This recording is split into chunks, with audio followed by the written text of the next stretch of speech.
Rejoice when it makes no sense. The Apostle Paul in the book of Philippians makes this statement that most of us have memorized by heart, and it simply says, rejoice in the Lord always. Again, I will say, rejoice. And after listening to Andy Stanley this morning, my first response is, wow. And my second response is, how? I mean, how do you rejoice when you're going to a doctor's appointment where you know that the pain and the torture is going to be twice as bad as the week before? How do you do it then? I remember riding in the hour-long ride with my husband to one of those appointments. It was just more than I could bear. And he pressed play on the iPhone, and we just started listening to a song by Matt Redman, 10,000 Reasons. Can you help me with this?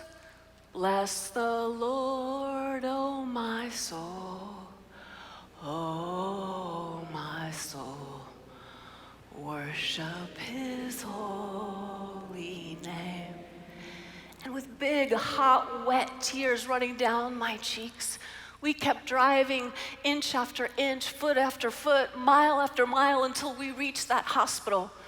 And it was that day that I started to realize that hospital waiting rooms can be transformed into portals of praise, that a doctor's office can become a place of worship, that even that MRI machine, the ride that I like to call ride the donut at the hospital, where you put you in a sled and there's a circle and this voice that's muffled says, don't move, and suddenly you're squishy and itchy like a 5-year-old.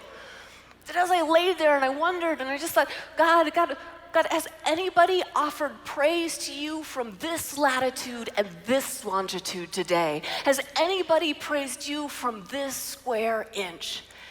And that's when I discovered that the secret to rejoicing when it makes no sense is that you do it 1 square inch at a time.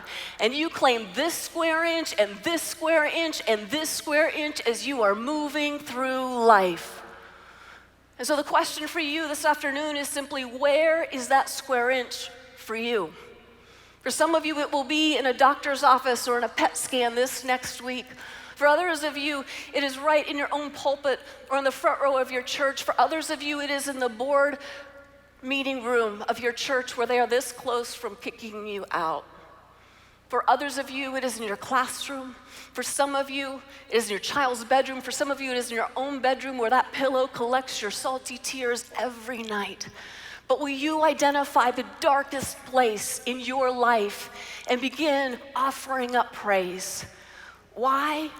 Because when you praise, you proclaim to the darkness that it will not win.